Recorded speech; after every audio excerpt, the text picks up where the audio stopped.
ستاسو چې کومه شعبه ده د میډیکل شعبه آیا هغه ځای کې هم دغه هلې ځلې دي او دغه قیسې قطارې دي او که نه هغې نه تاسو بیخي مطمئن یې کلین چټ ورکوئ؟ ډېره مننه او خاص کر په دې موضوع خو سوچ کوه وګوره مشرانو که دا پروګرام وکتو نو په دې موضوع د خبرې کولو اوس هغه جمله مې ذهن ته راله وي اس حمام مې هم سب ننګې نو دا لکه صرف د یو فیلډ خبره نه ده او خاص کر په خصوصي توګه باندې زمونږ ډاکټرانو سره ډېر زیاتې به ورته وویوه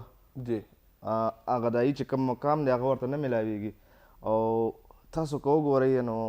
په زرګونو ډاکټران چې کوم دی هغه هر کال ملک پرېږدي او بهر ځي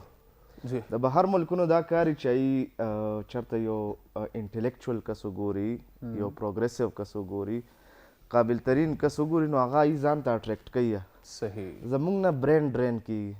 صحیح زمونږ نه چې کوم هغه تکړه هغه لکه دا کریم آف د نیشن دی که نه خصوصي توګه باندې ډاکټرانو خبره فلحال کوو نو دا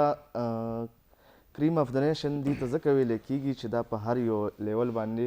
کریم شوي دي جی نو چې دا مونږ نه لاړل خو زمونږ نه خو غټه اثاثه لاړه بالکل او الله مکه چې داسې ټایم را نشي چې بیا مونږ د شارټیج شکار شو مونږ ته کامپیټنټ ډاکټران نه میلاویږي لکه اوس مونږ په تیر پروګرام کې د یو واقعي ذکر هم کړی وه چې یو فیمیل ډاکټره هغه چایشتې وه نو حالات مونږ ګورو اکثریت دا واقعیات راځي نو مونږ وایو چې یاره آینده وخت کې خو به دا نه وي چې یاره مونږ سره په یو لاس کې سټیتوسکوپ وي او په بل لاس کې تماچه وي الله دې خیر وکړي نو تاسو ته په تیر پروګرام کې ما په دې باندې لږه رڼا اچولې وه او خبره نیمه کې پاتې شوې وه چې مونږ ډېر په کم ریسورسز کې هغه ریسورسز کنزرو کوو او تاسو پکې بیا یو سوال هم کړی و چې خلکه د ډاکټرانو نه ولې دغه کوي ګیله کوي چې یاره دوی هغه عمره توجه مونږ له نه راکوي یا مونږ نه ځان خلاصوي نو هغې کې زما په ذهن کې دا دي مثالونه خو ډېر زیات دي زه به پکې صرف یو مثال په دې ټایم باندې ورکړم مونږ او پی ډي کې 3 ډاکټرانو او مونږ به ډیلي چې کوم دی 180 مریضان کته 180 او 3 ډاکټرانو 6 غنټې به د پی ډي ټایم نو د هر مریض دپاره 6 منټ شو که نو هغې کې بیا خامخا مریض به دا وایي چې یاره 6 منټو کې ته ما نه څنګه ځان خلاصې ما له برابر ټایم راکړه نو زه یم که ګورنمنټ دا وکړي دا د ګورنمنټ غلطي ده د ډاکټرانو امیج چې خراب دی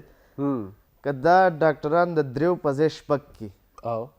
نو ما ته د 6 په ځای 12 منټ میلو شو بالکل هر مریض دپاره نو زه به یو ټوټه ګپ به م ورسره پکې لګوم پوه شو د کور د کلي هغه ستاسو خبره لارې هغه تګ راتګ تپوس به م ترې کومه چې یاره څه رش مش خو ډېر نو ارن خو یې نه ووهلې نو بیا به ما نه خوشحاله یې نو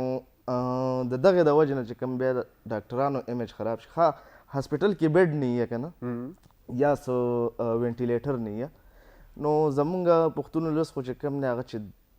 د دومره ایجوکیټ کېږي چې ته دا پته لګي چې یاره دا د ګورنمنټ کار دی د ډاکټر نه دی تر هغې پورې به زمونږ امیج نور هم ډېر خراب شوی یې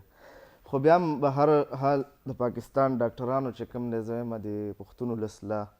خاص کر قدر پکار دی ځکه چې په یو کنټري کې هم